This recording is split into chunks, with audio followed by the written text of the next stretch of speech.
Yeah, it's like this is pretty good. I'm doing okay right now. I'm visiting my cousin Matt in Seattle, and he has got a life here. Let me tell you, he is like he's like uh I don't know. He's like Leave It to Beaver here or something. He's got a beautiful little daughter. He's got the house that he lives in. He's got uh you know 2.5 garage or whatever. I don't even know. So I couldn't be more proud of him, and he seems pretty happy what he's doing. Uh, and everything seems really nice here. So I don't know, I'm kind of worried about messing it up as I'm visiting, but I don't think I don't think that I will. I hope that I'm not. So I decided to do something a little different today.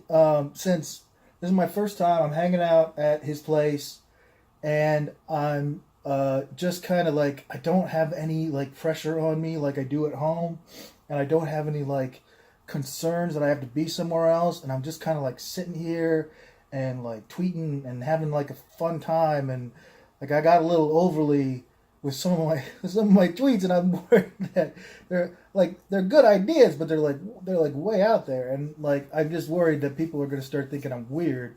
I mean, not that. I mean, weird is like weird, like bad weird, and I can assure you that I'm not, because I'm not bad weird, and I don't know how even to do that. So, anyway, so I've just basically been having a nice time today and saying some pretty clever stuff, which is what I'm going to be doing. I'm going to be reading some of my own tweets that I wrote and I forgot about last night. So, um, jeez. Okay, so the introduction to this is just I have a Twitter account. Usually I'm just responding to people or just kind of saying stuff, but lately I've been kind of like, maybe people just need to hear some of this stuff that I'm thinking, and maybe like the right person will hear it. But as it turns out, nobody really ever does. So far, no good. But here's where we'll start. Oh, geez, I'll go back. So, I was on. I could say so. I was on the airplane, and I was like sitting here, like looking out over the people getting off the plane, and then we were like disembarking, and there was this like old dude who was like all crumpled up and like taking a long time on the getting out of his chair, and I was watching him, and I was like, I felt kind of annoyed with him because he was like blocking everybody, but I mean, he's like, oh, what are you gonna do?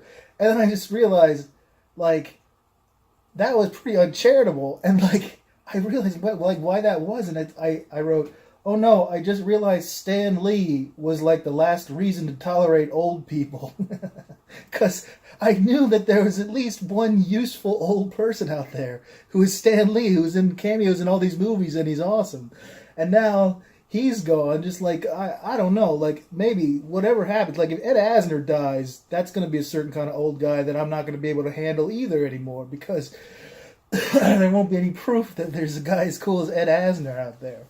So stay alive, some of you old people. There's gonna be a tide turning. Um, okay, here's one. When people are like, well, how does a unicorn's horn affect its brain, and get all precise and shit with science, I like to ask really imaginary questions like, why having it is not ranking it under, or why didn't that red stain contact me? So that's a little more, I'm not really making any kind of like statements about politics or life or anything. I'm just kind of saying that sometimes people get really crazy about this shit that they're like, you're asking a question about how a pretend thing affects another pretend thing, and once you like start having too many pretend things in a row, like the variables are just like out of this world. So anyway, that's imagination. You can make them do whatever you want. That's fine. But I'm just saying, it's like really, if you start writing this shit down and making it be rules, then you're like, okay. Here's one. Oh, this is not going to be popular with some of my uh, my Fox viewers. Hey, white people, for a bunch of rugged individualists, you sure like being parts of clubs, and you sure seem scared to have an opinion if there isn't a majority of the population backing you up. Why is that? Somebody please tell me. Hashtag white people love clubs.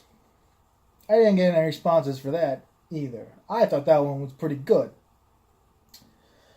This was based on a newspaper article that I was reading on Fox. U.S. stocks negative for the year as tech retail way.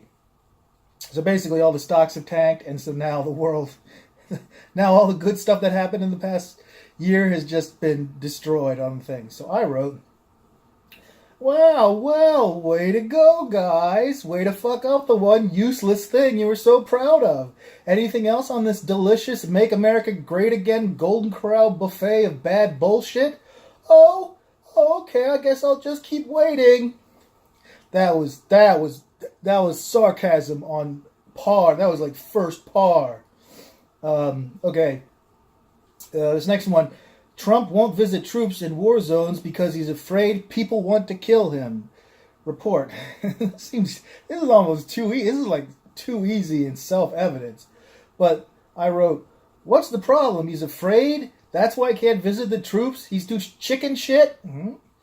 Well, MAGA folks, look like you're back to real winner here. You've been fighting so hard for him these past 2 years. Can we finally friggin' talk about this? See, I extended the hand of friendship at the end of this one because it's like, that's just a smack in the face to some of these guys.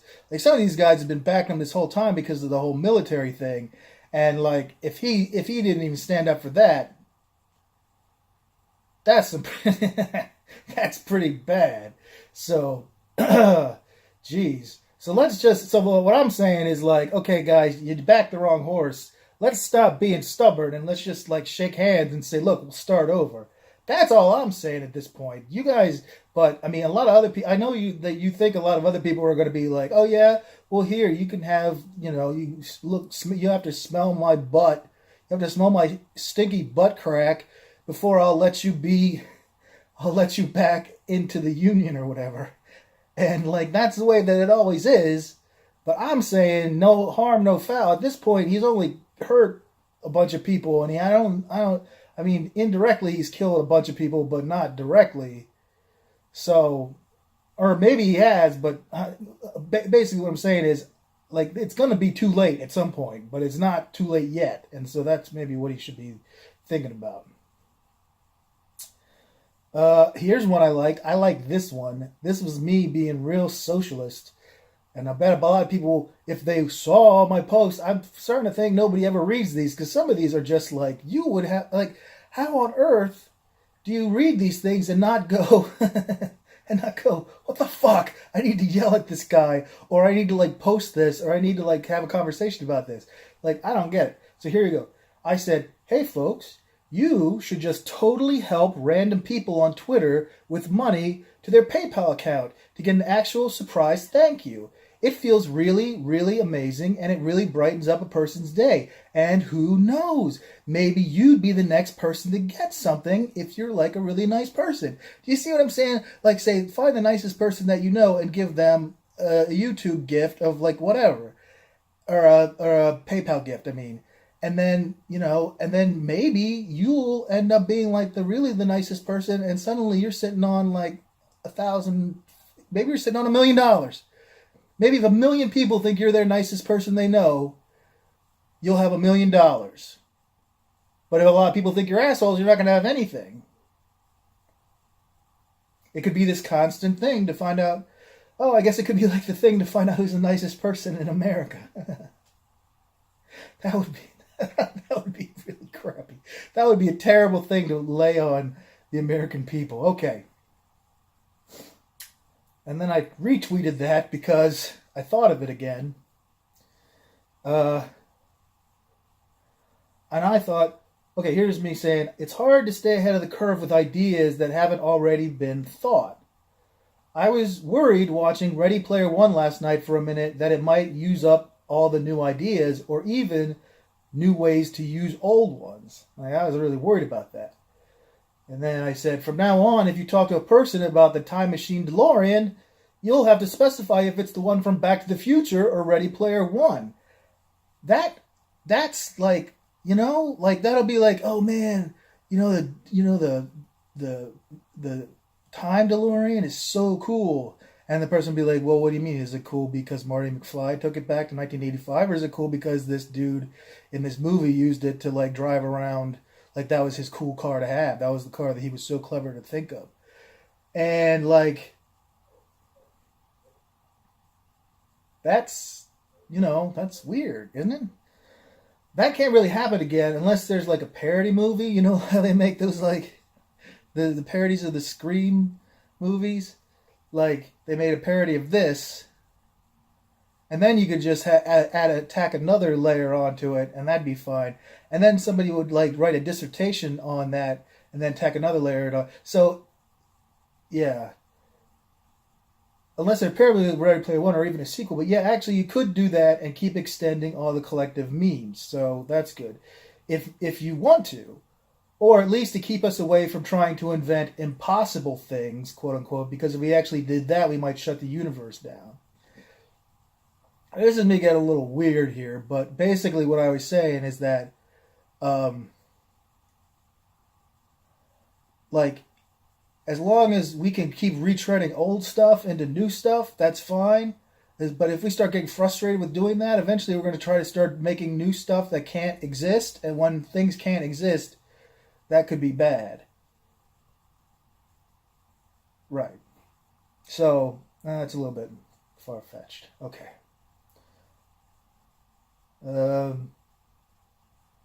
Yeah, and then I got worried. Then I got worried about it. And then there was a news article that said, video shows how first total body scanner leaves nothing to the imagination. And I wrote...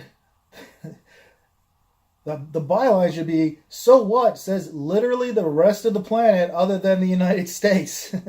What are we so worried about? And then I wrote something, blah, blah, blah. Oh, here's one that I liked. I'm a calm person because I literally know how nothing works. The calmest guy on earth would be like, oh my God, climate change is happening. He's like, I have no idea what that means. Whatever... Whatever you're saying, I have no clue what you're talking about. I'm just going to sit here and keep playing Candy Crush. That would be like the calmest dude. That would be like Zen right there. Unfortunately, that's not. So I do know how a lot of things work. So basically, what you want to do to be calm is know less and less about how things work. So I guess that's why Christianity is so calming and why you can come to grips with everything so much, because you don't have to spend all your time figuring out how things work. It's just right there. You're just like, oop, hey, God did that, and it's like you don't have to worry about it. So you can just sit there and go back to like doing the stuff, and it's like, oh, am I a bad person? Boom, no, God's in charge of all this. I'm not a bad person. Nothing I do matters. I'm just going to put that to the side. I'm not going to worry about that. Here I am, a happy person. So, yeah, I think people with religion are probably happier people, but god damn. I mean, willful dumb is not something that I want. And, if you really start thinking about it too hard, you just pop yourself right out of it. So, I mean, I get it. This one was one I thought that I would really get a lot of traction on.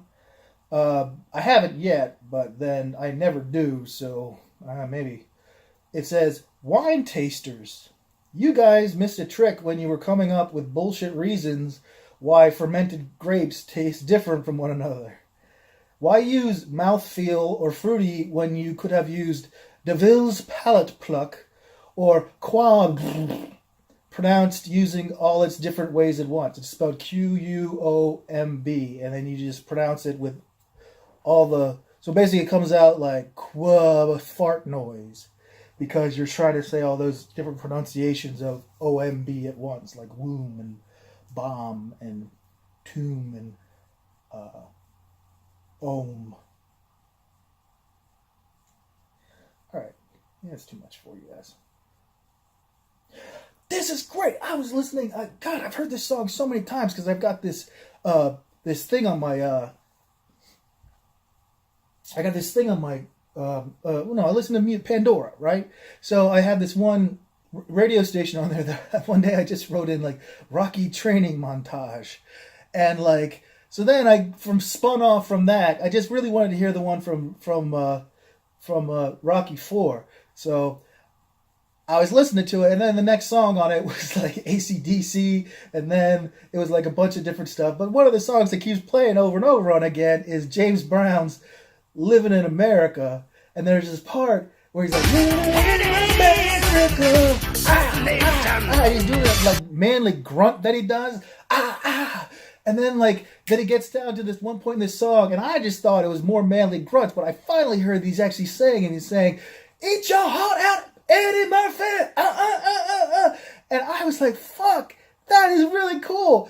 That is James Brown doing his shit so good that the parody that Eddie Murphy did of him, which was a parody of him doing his shit, is now like his shit is so much even beyond the parody that he was like, "Eat your heart out, Eddie Murphy."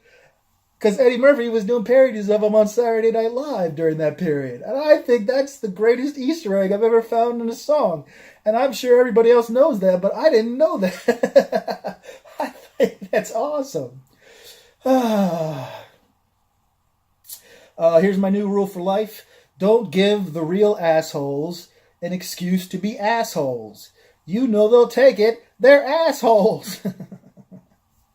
I mean, that's not rocket science. Okay, and we're getting up on 20 minutes here, so I'm just gonna have to like, damn, why is my thing messing up? Okay.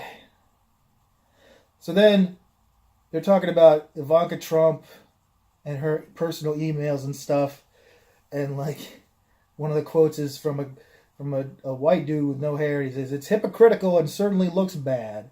And I wrote, "It certainly looks bad" is like the ruling class version of "this motherfucker is toast," I think. Because it doesn't get much worse. If they say it certainly looks bad, that means shit's bad. Because that's all they care about is how stuff looks. If you can get away with it and it doesn't look like that, then they don't care. But if it looks bad, then it is bad. Ah, shit, you guys are so fucking transparent. It's ridiculous. So anyway, this is me with my genius tweets that nobody ever listens to. And hopefully this will entertain you, Tracy, because I know you like... Oh, shit. Oh, no, I almost spilled my Spindrift sparkling water. That's the good kind because it has juice in it. So I'm just going to upload this and put it online, and hopefully some people will listen to it. But this is just... That was fun. I enjoyed going over what my mind was like going through this morning with total relaxation mode and being able to like just work on all its cylinders without somebody coming in every 5 minutes and telling me that I didn't put the trash bag in the trash can. So I hope that you guys enjoy it. And as usual, and I'm going to start doing this from now. I mean, maybe this is what I'll do. But like this is like 20 good ideas that I've had this morning. So somebody really ought to pick up on this at some point. So subscribe, hit the subscribe button. Tell me you like this. Please leave a comment if you don't agree with something that I've said. For God's sake, somebody talk to me. God, this is like I'm talking to myself. I'm a really friendly guy. It'd be so nice to actually have like some people to talk to who actually wanted to hear what I had to say for once. Or thought I was full of shit. But not just shut down the conversation after 2 minutes. All right. I love all you guys, and I'll see you in the funny papers.